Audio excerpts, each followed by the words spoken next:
Let's talk about something that has totally changed the world we live in, especially here in India: globalization. We're going to break down how all these global brands landed in our shops, and more importantly, what it means for every single one of us. I mean, really think about it. It's a simple question, right? But the answer has completely reshaped our lives. So what exactly brought all these products from across the globe right to our doorstep? Well, it all starts with something we now take for granted: choice. Okay, first up, let's just look at the sheer explosion of choice we have now. The difference between today and just a couple of decades ago is honestly mind-boggling. Seriously, just picture it.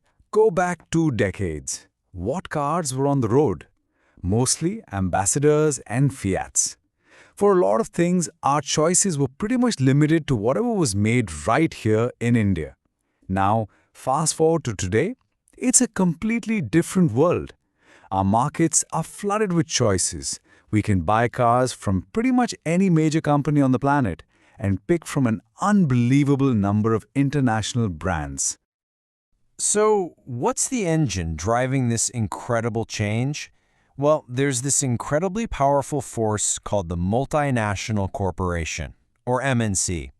You can think of them as the architects of this new global assembly line. So let's meet the main character in this story, the multinational corporation, or MNC. These are companies that play on a global field. And the key thing to get is that they don't just sell their products everywhere, they make their products everywhere.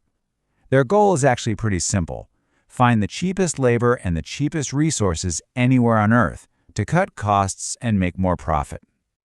Think about it this way. The old idea of an assembly line in one single factory is completely gone. Today's assembly line stretches across the entire planet. A product might be designed in the US, its parts built in China, then shipped to Mexico for assembly, and when you have a problem with it, you might be talking to a customer care center right here in India. It's this incredibly complex global dance, and it's all managed by one single company. And they have a playbook for how they control all this. They use 3 main strategies. First, they team up with local companies, bringing in their money and advanced tech. Second, sometimes they just buy out local companies altogether. A classic example is when the American giant Cargill Foods bought Parak Foods, and just like that became a massive player in India's cooking oil market. Or third, they place massive orders with small independent producers, which gives them total control over everything from the price to the quality of the final product. Now, all this global production doesn't just create new products. It connects markets in a way they've never been connected before, and that sparks some really fierce competition. To see how this works, let's look at a really simple but powerful example: the story of Chinese toys in India. Okay, so let's set the scene. For a long time, the toy market in India was basically run by local producers. This meant that for buyers, prices were pretty high and you didn't have a whole lot of variety to choose from. And then, things changed. Chinese manufacturers spotted a huge opening. They realized they could make toys with cool new designs for way cheaper, and then export them to the gigantic Indian market. The result was insane. It happened so fast. Because they were cheaper and had fresh designs, these Chinese toys just poured into the market. Get this, within a single year, just 1 year, somewhere between 70 and 80% of toy shops had replaced Indian toys with Chinese ones. It was a complete takeover. So you see what happened here, right? This one example of foreign trade created 2 totally different results. For the Chinese toy makers, it was a golden ticket. A huge new market opened up for them. But for the Indian toy makers, it was a disaster. They suffered massive losses as their own products just disappeared from the shelves. And this shows us something absolutely crucial. Globalization creates winners, but it also creates losers. And that toy story isn't just about toys.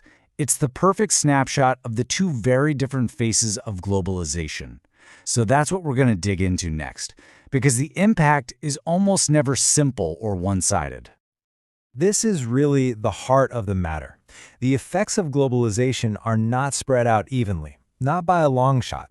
For some people and for some companies, it's been a source of incredible opportunity. But for others, it's created a crisis they never saw coming. So first, let's talk about the beneficiaries. You've got well-off consumers, especially in cities, who get to enjoy that huge variety and those lower prices we talked about. You've got the top Indian companies who've leveled up with new technology and partnerships with foreign firms. And some of our biggest companies have even become MNCs in their own right. Think of giants like Tata Motors or Infosys. But that is only one side of the coin. Now I want you to meet Ravi.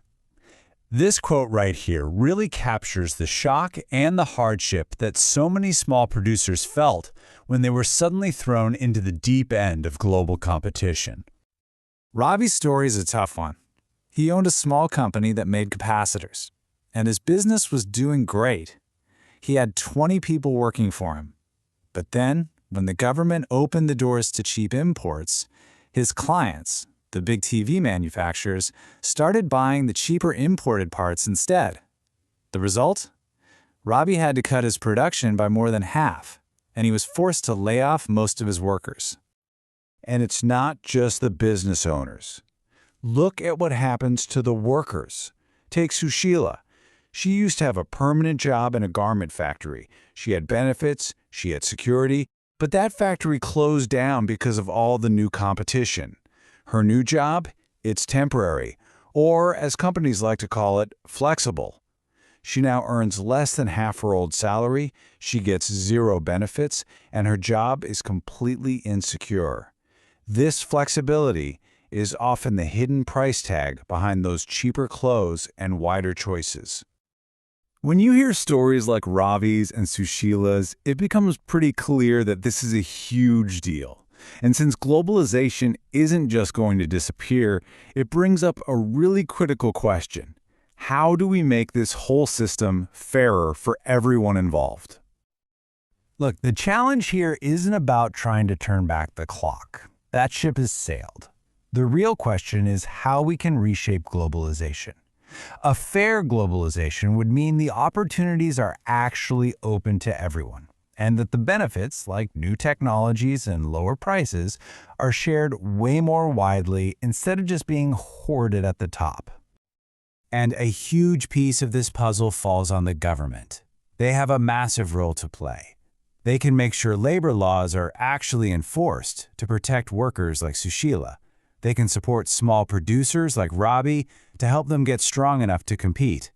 And on the world stage, they can fight for fairer rules, especially at places like the World Trade Organization, by teaming up with other developing countries to push back against policies that always seem to favor the rich nations. So we've seen how globalization connected our world in ways we never could have imagined, bringing us this incredible universe of choices. But we've also seen pretty clearly that the benefits have been anything but equal.